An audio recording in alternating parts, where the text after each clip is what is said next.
I stand before you as a living example of globalism.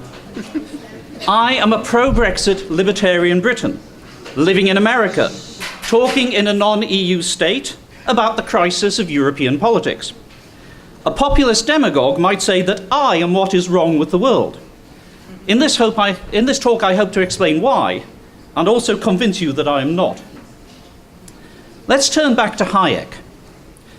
I think that if we are to properly understand the crisis of the divided world, especially in Europe, we need to take as our text F.A. Hayek's essay, Why I Am Not a Conservative. Many of the insights the great Nobel laureate delivered in 1960 when he penned his piece are vital to understanding what is happening in Europe today, specifically in the rise of populism. It is my contention that much of what is called European populism is actually a phenomenon of resurgent nationalist conservatism. This ideology has been allowed to rise thanks to separate crises in the continent's two other dominant ideologies, socialism and liberalism. Something similar is in play in the US, although there the ideologies are somewhat differently arranged. While Anglo-American conservative parties claim liberty as their heritage, no such strong tradition of liberty exists in European conservatism. We should not forget that it is within living memory that most of Europe was dominated by dictators of one sort or another. Member states of the European Union itself were ruled by dictators in the 1970s and by communist politburos in the 1980s. But since the fall of the Berlin Wall and the expansion of the European Union, we have seen Europe dominated by two ideologies: socialism, or perhaps social democracy would be a better way of calling it, and liberalism, or perhaps neoliberalism. Both these ideologies are suffering existential crises right now, and it is those crises that underlie the current crack-up in European politics. Let us take social democracy, the first to collapse. A mere decade ago, it looked like third-way socialism of the sort pioneered by Tony Blair in the UK was destined to dominate Europe. This socialism was comfortable with markets, as long as they were heavily regulated, and promised a comfortable welfare state of entitlements and health care to all. That brand of socialism is now in retreat all over the world, its internal inconsistencies laid bare. Friendliness to markets became corporatism and cronyism. Regulation became frustrating barriers to opportunity. Welfare states became defined by the chronically unemployed, often as a result of that tight regulation, or worse, terrorist sympathizers. Single-payer healthcare lurched from one crisis to another, resulting in long waits for urgent treatment. The result is traditional socialism in retreat. France has seen a flight of candidates from the president's Socialist Party. The Greek and Italian Socialist parties have disappeared. The Spanish Socialist Party is in eclipse. What is replacing them, and what has even taken hold of Tony Blair's British Labour Party, is Marxist dogmatism, often in new parties, fueled by popular slogans reminiscent of socialist movements in the 1930s, which ignore the collapse of central planning in the 1980s as if it never happened. We see it most prominently in the rise of Jean-Luc Mélenchon in the French polls. But most European populations do remember Marxist-Leninism, and the parties have been kept out of power. In many places like Britain, they are consumed with internal feuding, reminiscent of the People's Front of Judea and the Judeans' People's Front. When they do gain power, like Syriza in Greece, they find they cannot keep their promises. Heaven help us if they can. Indeed, the only major government in Europe that could currently be described as a Blair-style social democrat is headed by a nominal conservative, Angela Merkel's coalition government in Germany. And we will see how long that lasts when that dominant politician leaves the stage. But what of liberalism? Even we avowed liberals often forget that it was liberalism that built the modern Europe of nation-states. Liberalism was aligned with nationalism for most of the 19th and early 20th centuries. It fought for the unification of countries like Germany and Italy, and for the freedom of people like the Czechs and Serbs to determine their own futures free from imperial control.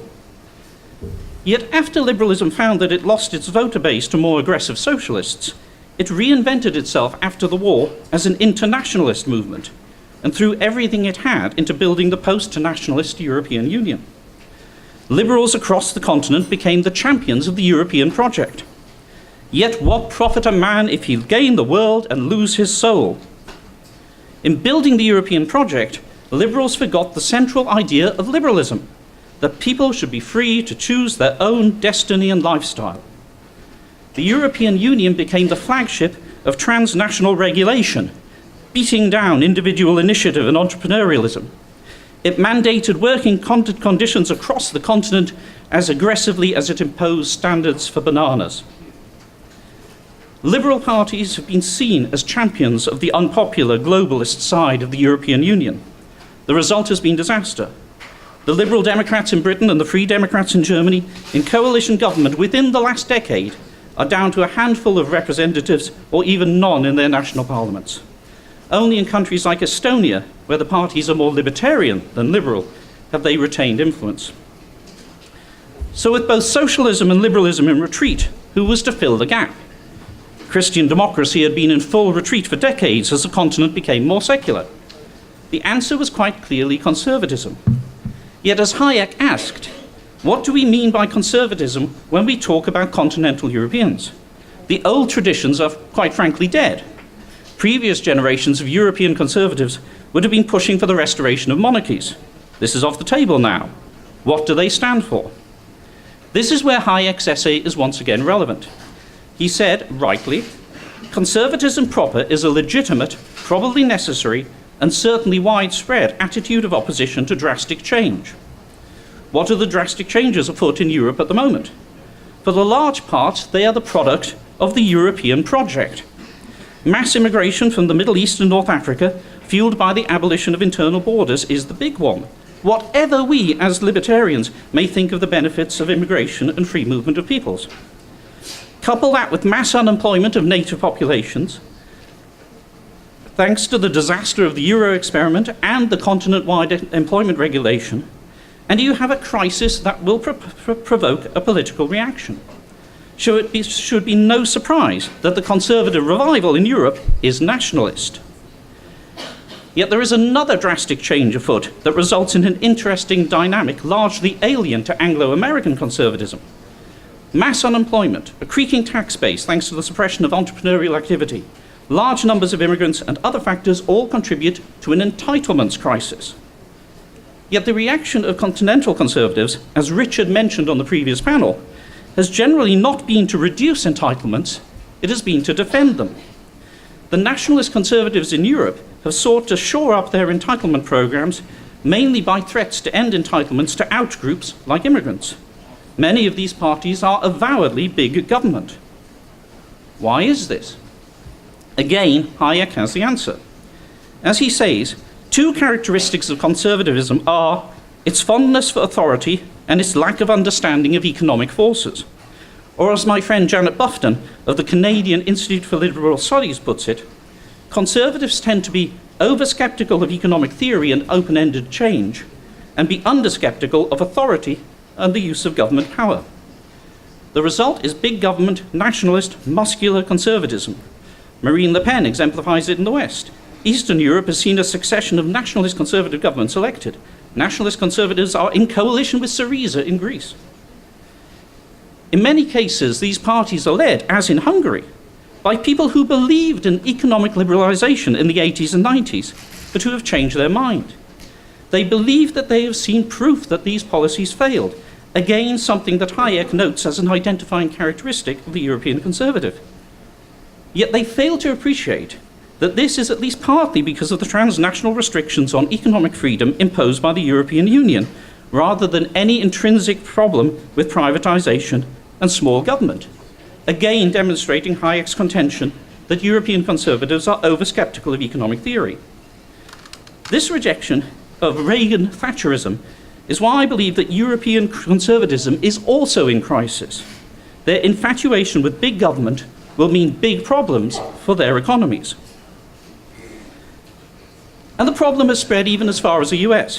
What we are seeing in the Trump administration is a similar, though less extreme, skepticism of free market economics and an embrace of government authority in a manner more usually associated with Democrats. Yet the problem is not as bad as it is in Europe. The administration has achieved most so far in the area of deregulation. It is also committed to returning power to the states. We will see where it goes, but except in the area of trade, as Prince Michael mentioned, at the moment it looks like the difference between American and European conservatism remains one of philosophy rather than of degree. There is no guarantee that the nationalist wave will continue, at least in its conservative form. It is plausible that their big government flirtation will lead to economic incompetence and their rejection in favour of one of the other ideologies once more, or perhaps even a darker one, like fascism or outright communism. Europe is going down a dark tunnel, and there may not be light in sight for a while. So what's a liberal to do? As Hayek said, the political philosopher will influence public opinion effectively only if he is not concerned with what is now politically possible, but consistently defends the general principles which are always the same. We must fight for individual freedom. We can hope that Britain and America continue to provide the free market example that Europe needs. And as liberals, we must defend this central principle, that freedom is the greatest engine for human progress we have ever seen, internationally and nationally. It is an argument, as Hayek taught us, that we literally cannot afford to lose. Thank you.